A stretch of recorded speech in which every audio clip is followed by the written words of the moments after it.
Un día cualquiera en el calor sofocante de una cocina en la Ciudad de México, mi vida cambió para siempre. Me llamo Ricardo. Ese mediodía, mientras preparaba las enchiladas de mi abuela, sentí un mareo terrible. Las luces del restaurante El Sabor de mi Tierra empezaron a bailar, el ruido de los comensales se volvió un zumbido distante, y luego, la oscuridad. Me desmayé. Caí al suelo como un costal de papas, el olor a chile y comino mezclándose con el miedo. Cuando abrí los ojos, estaba en una camilla de hospital, el pitido constante de una máquina a mi lado era lo único que me acompañaba. La doctora me explicó que había sufrido un colapso por agotamiento extremo y deshidratación. Necesitaba reposo, me dijo. Pero lo que realmente me destrozó fue su siguiente frase: ¿sus padres no han llegado aún? Les llamamos hace horas. Mi corazón se hundió. Horas. Horas de espera, de incertidumbre, y ellos, mis propios padres, no aparecieron. Ni una llamada, ni un mensaje, nada. La sensación de abandono era un veneno que corría por mis venas. Días después, mientras me recuperaba solo en casa, la puerta se abrió de golpe. No era mi padre ni mi madre. Era mi hermano menor, Miguel. Su rostro, normalmente jovial, estaba contraído por la furia. ¿Por qué no me dijiste que estabas en el hospital, Ricardo? Me espetó, los ojos encendidos. Le conté todo. El abandono, la indiferencia, el vacío. Pero lo que Miguel me reveló a continuación me heló la sangre. Él había estado buscando a nuestros padres, preocupado por su repentina ausencia. Y lo que descubrió fue una traición tan profunda, un engaño tan retorcido, que transformó mi dolor en una sed ardiente de justicia. Miguel encontró algo que demostraba que su abandono no fue un descuido, sino una elección deliberada, una maniobra calculada, que nos afectaría a ambos de formas inimaginables. ¿Qué secreto guardaban mis padres? ¿Por qué nos habían dado la espalda en el momento más vulnerable? Y lo más importante, ¿qué implicaciones tenía esto para el futuro de mi familia y para la herencia de mi abuela que tanto habíamos luchado por proteger? Lo que descubrimos no solo expondría una red de mentiras, sino que nos obligaría a enfrentar a quienes creíamos conocer mejor. Prepárense, porque la verdad es más oscura y devastadora de lo que jamás imaginaron. Me llamo Sofía y mi vida, que antes parecía un telón de fondo para un melodrama de Televisa, se había convertido en un infierno personal. La gente en el pueblo de San Pedro siempre decía que yo era la más afortunada, la niña de la casa grande, la que lo tenía todo. Pero la realidad era otra. Mi fortuna era una jaula de oro, y mis padres, mis carceleros con sonrisas falsas. Recuerdo la mañana en que todo se desmoronó, o al menos, la mañana en que la fachada se agrietó para que todos la vieran. Estaba en la panadería de doña Elena, ayudando con los pedidos de pan de dulce para la fiesta del pueblo.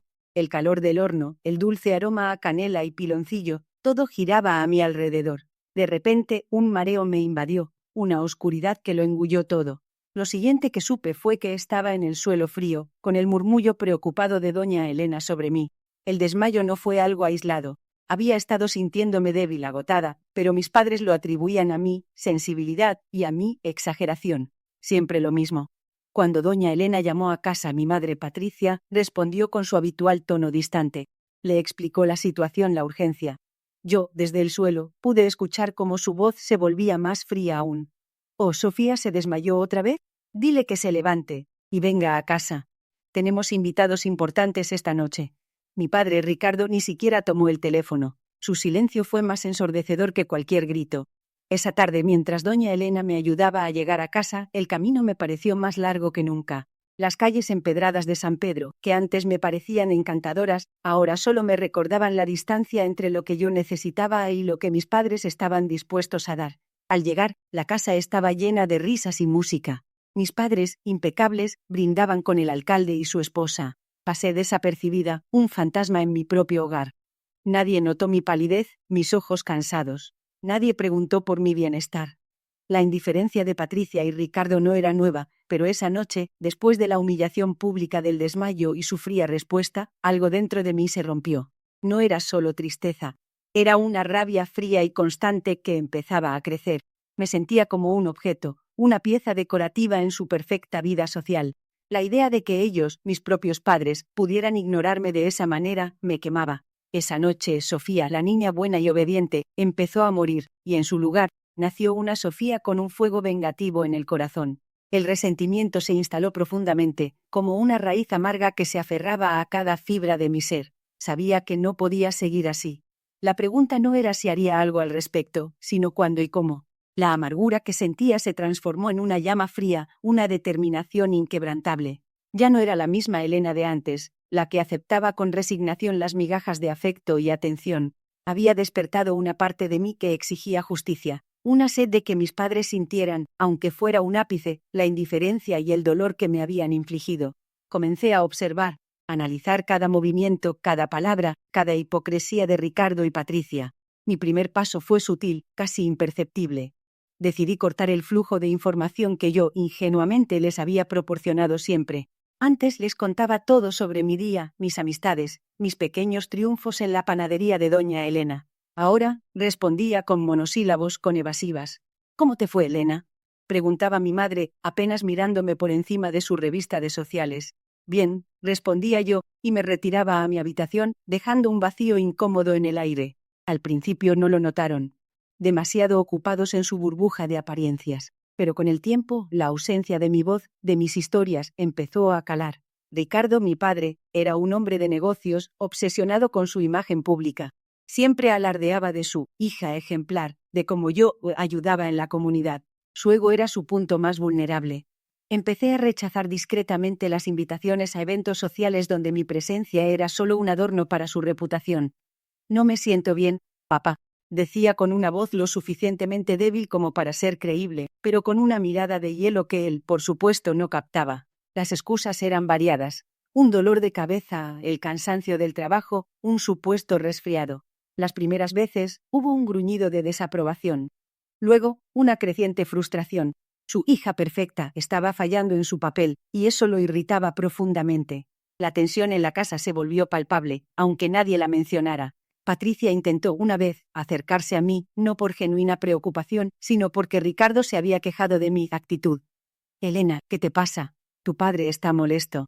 Sus palabras eran un eco hueco, sin emoción. La miré fijamente, mi corazón latiendo con una mezcla de rabia y tristeza. «No me pasa nada que a ti te importe, mamá», le respondí, mi voz apenas un susurro, pero cargada de un veneno que la hizo retroceder. Su rostro, habitualmente impasible, mostró una fisura de sorpresa, casi de miedo. Ese fue el momento en que supe que estaba en el camino correcto. La niña obediente se había ido y en su lugar, una sombra calculadora había tomado su lugar, lista para desmantelar su fachada pieza por pieza.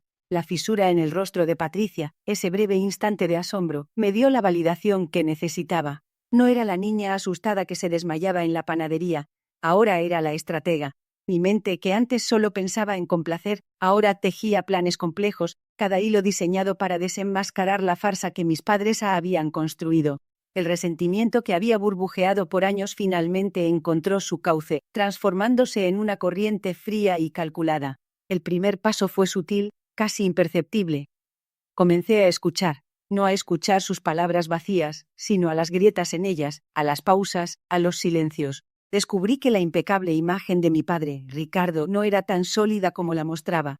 Sus negocios, que siempre presentaba como éxitos rotundos, tenían más deudas que ganancias. Las llamadas nocturnas, que antes atribuía a sus importantes socios, a menudo eran discusiones acaloradas sobre préstamos impagos y plazos vencidos. El brillo de sus ojos al hablar de sus inversiones, ahora se me antojaba el destello de la desesperación. Mi madre, Patricia, era diferente. Su fachada era de una matriarca intachable, la anfitriona perfecta, la mujer que mantenía unida a la familia. Sin embargo, detrás de esa sonrisa forzada se escondía una dependencia casi patológica del estatus social y del dinero de mi padre. Su mayor miedo no era perderlo a él, sino perder la vida que él le proporcionaba. Empecé a notar cómo sus conversaciones giraban obsesivamente en torno a la opinión de los demás, a las apariencias, a mantener el «qué dirán» de San Pedro. La traición no fue un acto, fue una vida de omisiones, de priorizar su imagen por encima de mi bienestar, de una negligencia que ahora me parecía imperdonable. La casa que antes era mi prisión se convirtió en mi campo de investigación. Buscaba documentos, escuchaba conversaciones a través de puertas entreabiertas, observaba sus reacciones ante las noticias del pueblo. No era una búsqueda de amor, sino de verdad. Cada pequeña revelación alimentaba mi obsesión, mi necesidad de justicia. No quería venganza por el simple hecho de herirlos. Quería que el mundo viera lo que yo había visto, que su castillo de naipes se derrumbara frente a todos. Un día, mientras buscaba un libro en el estudio de Ricardo, encontré una caja fuerte oculta detrás de un cuadro. Mi corazón se aceleró. Sabía que allí debía haber algo más que simples papeles de negocios. La combinación, para mi sorpresa, era el día de mi nacimiento. Una amarga ironía. Al abrirla, no encontré dinero, sino una pila de cartas viejas y un sobresellado con el nombre de Elena, mi nombre. Pero no eran cartas de amor, ni felicitaciones de cumpleaños. Eran documentos legales, escritos en un lenguaje frío y formal, que hablaban de una herencia, de propiedades y de un fideicomiso a mi nombre. Un fideicomiso del que mis padres eran los únicos administradores. El contenido del sobresellado me dejó helada. Era una carta de mi abuela paterna, que había fallecido cuando yo era muy pequeña. En ella, mi abuela expresaba su preocupación por la ambición de Ricardo y Patricia, y establecía un fideicomiso considerable para mí, con la estipulación de que no pudiera tocarlo hasta cumplir los 25 años, o en caso de una necesidad extrema, que fuera verificada por un abogado independiente. Mencionaba específicamente que mis padres no debían tener acceso directo al capital, solo a una pequeña asignación para mis gastos básicos. Mis padres no solo me habían ignorado, me habían robado. La sangre me hirvió. La niña obediente no solo se había ido, ahora estaba furiosa. La furia me consumió, una llama que ardía más fuerte que el sol de mediodía en San Pedro. No era solo el dinero, era el engaño, la manipulación, la forma en que mis padres habían tejido una red de mentiras a mi alrededor, justificando su indiferencia con la excusa de mi sensibilidad. Recordé el desmayo en la panadería de doña Elena, la forma en que mi madre desestimó mi dolor, la ausencia de mi padre. Todo encajaba. No era una niña desmayándose. Era una hija siendo despojada de su futuro por aquellos que debían protegerla. Esa noche, la fiesta en mi casa se sentía como un carnaval macabro. Las risas de mis padres y sus invitados resonaban en las paredes, mientras yo, Elena, me sentía como una extraña en mi propio hogar, una intrusa en la farsa que ellos llamaban familia. Los observé desde la distancia, con una nueva claridad. Mi madre, Patricia, coqueteaba con el alcalde, su sonrisa forzada brillando bajo las luces. Mi padre, Ricardo, brindaba con hombres de negocios, su mano en el hombro de uno, su mirada fría en el otro. Eran depredadores, y yo había sido su presa más fácil. La decisión se formó en mi mente, fría y dura como el granito. No podía seguir viviendo bajo su sombra, esperando migajas de amor o reconocimiento que nunca llegarían. Tenía que actuar, no solo por mí, sino por la Elena que había sido la que ellos habían intentado borrar. La niña obediente había muerto, y en su lugar había surgido una mujer con un fuego en el alma, dispuesta a reclamar lo que era suyo. Al día siguiente, con el documento del testamento en la mano, me dirigí a la oficina del abogado de la familia, el licenciado Morales. Su rostro se descompuso al verme, una mezcla de sorpresa y nerviosismo. Él era cómplice de mis padres, lo sabía. Había redactado ese testamento y había guardado silencio durante años. Entré en su despacho sin invitación, la puerta se cerró detrás de mí con un golpe seco que resonó como un disparo. La conversación que siguió no fue una súplica, sino una declaración de guerra. Sus excusas fueron patéticas, sus intentos de justificación, risibles. Le presenté las pruebas, los extractos bancarios que mostraban los retiros irregulares, las transferencias a cuentas que no eran mías. Su rostro palideció. Licenciado, dije, mi voz extrañamente calmada, usted sabe lo que han hecho. Y yo sé que usted lo sabía. Ahora tiene una elección, o me ayuda a recuperar lo que es mío, o usted también caerá. La amenaza no era vacía. Mis ojos, antes llenos de lágrimas, ahora ardían con una determinación implacable. La justicia, pensé, sería un plato que se serviría frío, muy frío. Y yo, Elena, estaba lista para ser la anfitriona. La abogada, una mujer de negocios con una mirada de acero, me observó con curiosidad. Había accedido a la reunión en mi apartamento, el mismo lugar donde mis padres habían celebrado tantas fiestas, ajenos a mi dolor. Le entregué la carpeta, una pila de documentos cuidadosamente organizados, los recibos falsificados, las transferencias bancarias a cuentas en el extranjero, los testimonios de antiguos empleados que habían sido silenciados. Cada papel era una puñalada a la imagen intachable de Ricardo y Patricia. Elena había recopilado cada migaja de evidencia, cada susurro de injusticia, durante años. Ella revisó los documentos, sus cejas fruncidas. Esto es sustancial, Elena. Pero sus padres tienen conexiones. Mucho poder en San Pedro. Su advertencia no me inmutó. El poder no es invulnerable, solo es más difícil de mover, respondí, mi voz firme. Y yo tengo la verdad de mi lado. La abogada asintió lentamente, una chispa de admiración en sus ojos. ¿Qué quiere lograr Elena? ¿Dinero? ¿Venganza? Respiré hondo, el aire de mi propio hogar, ahora mío, llenándome los pulmones. Quiero justicia. Que paguen por lo que hicieron, por la niña que abandonaron, por la fortuna que robaron. Y quiero que San Pedro sepa la verdad. El proceso legal fue una batalla agotadora, un torbellino de emociones. Cada audiencia era un nuevo golpe, cada interrogatorio una herida reabierta. Mis padres, con sus abogados de traje caro, intentaron desacreditarme, tildarme de resentida, de hija ingrata. Pero yo, Elena, me mantuve firme. La imagen de mi hermano, de su sacrificio, era mi escudo. La memoria de mi desmayo en la panadería de doña Elena, de la indiferencia en sus ojos, era mi espada. Mi testimonio fue crudo, honesto, y se clavó en el corazón de la corte. Describí cómo, en mi momento de mayor vulnerabilidad, fui ignorada, desechada. El momento culminante llegó cuando mi hermano, el mismo que había desaparecido años atrás, hizo una aparición sorpresa en la corte. Su rostro, marcado por el tiempo y la dureza, se suavizó al verme. Sus palabras fueron un torrente de verdades que confirmaron cada una de mis acusaciones. Relató cómo mis padres lo habían manipulado, cómo lo habían obligado a firmar documentos que lo despojaban de su herencia, cómo lo habían exiliado para silenciarlo. El murmullo en la sala era ensordecedor. Mis padres, por primera vez, se veían pequeños, despojados de su falsa dignidad. La máscara se había caído. La sentencia fue un eco que resonó en todo San Pedro. Ricardo y Patricia fueron encontrados culpables de fraude y malversación. La fortuna que habían amasado a costa de mi hermano y mía sería restituida. No era solo una victoria legal, era una victoria moral, un grito ahogado de años de silencio. Salí de la corte con la cabeza en alto, el sol de San Pedro, que antes me parecía indiferente, ahora brillaba con una nueva luz. La justicia, aunque lenta, había llegado. Y yo, Elena, sentí un peso inmenso levantarse de mis hombros. La herida no había desaparecido, pero finalmente comenzaba a sanar. La herida no había desaparecido, pero finalmente comenzaba a sanar. El sol que me recibió al salir de la corte no era un sol cualquiera. Era un faro, guiándome hacia un futuro que, por primera vez en mucho tiempo, sentía que podía controlar. La victoria legal sobre mis padres, Patricia y Ricardo, no solo me devolvió lo que me habían arrebatado, sino que me devolvió a mí misma. Elena, la mujer que siempre luchó por un lugar en su propia vida, había emergido de las cenizas. El reencuentro con mi hermano Miguel, después de tantos años, fue el verdadero bálsamo para mi alma. Él me abrazó con una fuerza que me hizo sentir segura, amada, como nunca antes. Sus palabras de arrepentimiento, su promesa de que nunca más me dejaría sola, resonaron en mi corazón. Juntos, comenzamos a reconstruir los puentes que la indiferencia de nuestros padres había dinamitado. Hablamos durante horas, desenterrando recuerdos, sanando viejas heridas con la honestidad que nos había sido negada. El pueblo de San Pedro, que antes me había visto como la víctima, ahora me veía como la sobreviviente. Las miradas de lástima se transformaron en miradas de respeto, de admiración. Doña Elena, mi eterna protectora, me recibió con un café de olla y un abrazo cálido, sus ojos brillando de orgullo. Siempre supe que tenías la fuerza, mi niña, me dijo, y sus palabras significaron más que cualquier sentencia judicial.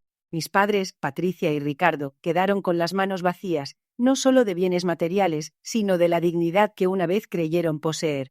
Los vi una última vez, al salir de la notaría, firmando los papeles de la transferencia. Sus rostros, antes tan altivos, estaban ahora marcados por el resentimiento y una derrota que no podían ocultar. No hubo palabras, no hubo disculpas. Solo un silencio pesado que habló volúmenes de su fracaso y de mi liberación. No sentí alegría por su desgracia, solo una profunda paz. La venganza, entendí entonces, no era el regocijo en la caída del otro, sino la recuperación de uno mismo. Con Miguel a mi lado, decidí invertir parte de lo recuperado en un pequeño negocio en San Pedro, una panadería que llevara el nombre de Doña Elena, en su honor. Quería construir algo propio, algo que representara mi resiliencia y mi gratitud. Cada día, al amasar el pan, sentía como mis manos, antes temblorosas por la incertidumbre, ahora se movían con propósito y determinación.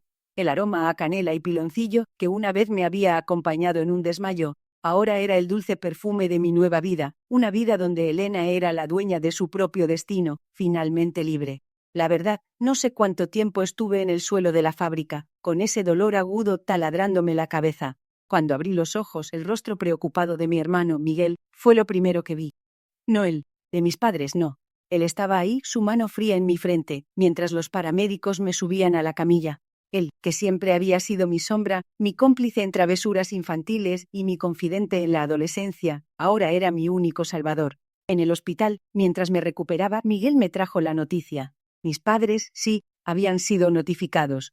La fábrica los había llamado. Pero no vinieron, ni una llamada, ni un mensaje, nada. Miguel me miró con una tristeza que reflejaba la mía. No vale la pena, Elena, me dijo, su voz quebrada. Pero para mí sí valía la pena.